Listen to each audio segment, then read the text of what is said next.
Hey guys, in this video, I want to give you a quick handful of upgrades that are very inexpensive that you can make today to different tools or products that you use in your detailing business that are immediately going to make you faster in all of your details. If you don't know who I am, my name is Luke Wilson. I own and operate a detailing business called Wilson Auto Detailing out of Nashville, Tennessee, and an online business where we train detailers how to not only start but also grow their businesses at different levels. So the first thing that I want to point out here is that you guys see me using a long handle pressure washer wand to move around this particular client's BMW. The very first upgrade I want to emphasize here is the MTM short handle wand. This is just making the trade between having kind of your kit pressure washer wand and a short handle wand that you guys see me use in many different videos, but you can see me using this particular one and kind of how difficult it is to reach around the car because it's just a long wand, and so I'm having to use both my hands at all times, and I'm having to kind of put it above my head, over my shoulders, and it ends up actually slowing you down a ton, okay? All of the things that I talk about here, I'm going to link up in the YouTube description box below for easy access, so you guys can check those things out, but I just want to give you this information as fast as I possibly can so I don't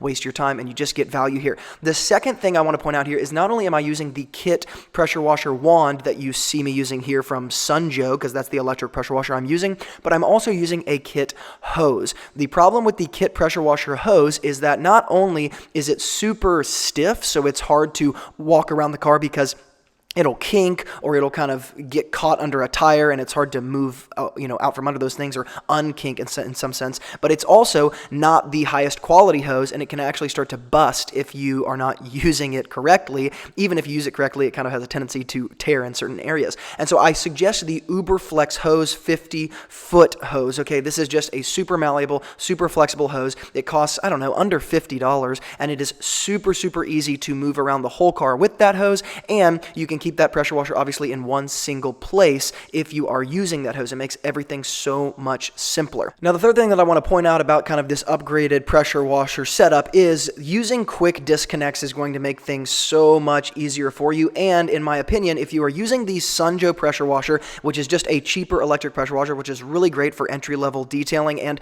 if you don't have a ton of clients yet and you don't have a larger business, just use that pressure washer because it's going to take you so far and it's so inexpensive and it's relatively durable. Actually, the one that I've used, though it's not the one I use professionally now in my studio, it lasted for literally years and it still works, and so I keep it with me to do videos with at different times. But the quick disconnect situation can get expensive if you start trying to get some steel quick disconnects and things like that. When you're starting out and you're on a budget trying to save some money, I suggest just using those brass plated quick disconnects that I'm going to link up in the YouTube description box below, and I highly suggest going to the YouTube description box because you got to make sure you're getting the right size quick disconnects. So with the Sunjo pressure washer, it's a 15 millimeter thread from inside end to inside end. So essentially the inside diameter is a 15 millimeter thread. This is not the case of other pressure washers like the one I use professionally, which is the Krenzla 1322 TS or something like that. So again, just make sure to go to the YouTube description box because it'll save you a ton of time and a ton of money. I'm just linking it up right there. So there you go. That's kind of the three-pronged upgraded pressure washer setup. The next thing I want to move to is the vacuum, because my favorite vacuum, bar none, in the detailing world is the 4-gallon Ridgid shop vac. And no, it's not technically a shop vac, right? That's shop vac's brand name, but I call it a shop vac because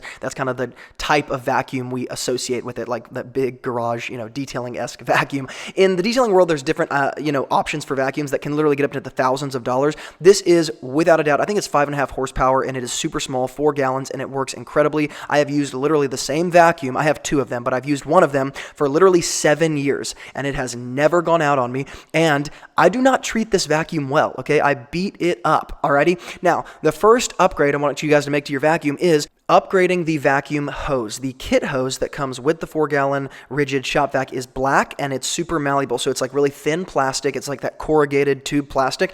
And the issue is the horsepower in terms of the suction of the machine is so powerful that it will suck so hard that the kind of base of the vacuum hose that attaches to the vacuum itself will start to bend in on itself and become kind of concave as if you've set a book on it or something. And so it starts to, again, hurt your suction power. It'll actually hurt the machine itself. And so I suggest upgrading the hose. I will include an upgraded hose in the YouTube description box, but I suggest if you have a Home Depot at your disposal, just going to Home Depot, getting the Ridgid shop vac from there because it's going to be less expensive there than it is on Amazon. And in the same, shelf section, you will have the option to get an upgraded hose. And basically the upgraded hose is what you see in this video. which is just an orange, much harder, sturdy plastic, so you couldn't bend it in. So if I grabbed that hose and I tried to squeeze it as hard as I can, I would not be able to like crush it, okay? It's just a very, very, very strong plastic. And so basically, you have this fully formed, let's just say vacuum hose or tube, the way it's supposed to be, no matter how much you're vacuuming, right? Nothing gets like squeezed in, nothing gets kinked, essentially, like you would think a garden hose gets kinked. You can kink a vacuum hose as well. That never happens here, so you never lose suction power, and better yet, when you're sucking things up, they don't get caught in the hose because it's kinked, right? It just goes straight into the vacuum, kind of canister or reservoir. Now, the second upgrade to your vacuum that I would suggest is actually buying another Ridgid 4-gallon shop vacuum. The reason why I say this speeds you up is because, and I want to explain this for anybody in the detailing world, if you've detailed a bunch of cars, you know exactly what I'm talking about here. I have one vacuum for dry purposes only, and I have one vacuum for wet purposes. Now, listen, you guys see me using chemical and steaming at the same time as I'm vacuuming in different shots of these videos. I am using my wet dedicated Ridgid shop vac for when I am either, number one, extracting, so I actually convert the vacuum into an extractor, and I'll show you a little clip of that at the end of this video.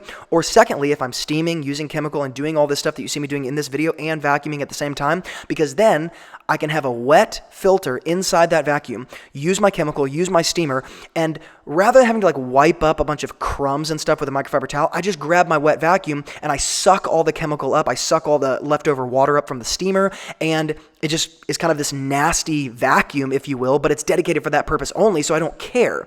Then I have a dry vacuum for what you see me doing here, which is like the pre-vacuum, pre-shampoo stage here.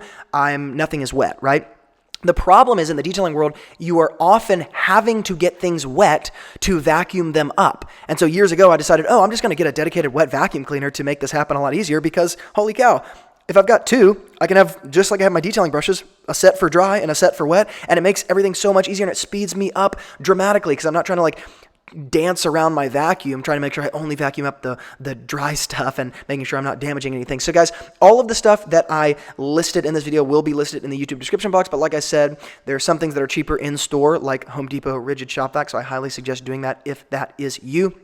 If you have any questions whatsoever, feel free to leave a comment below this video or message me at support@wilsonautodetailing.com. And if you are trying to grow your business, check out some links in the YouTube description box below to see if that is something I or my team can help you with. And I will talk to you guys later.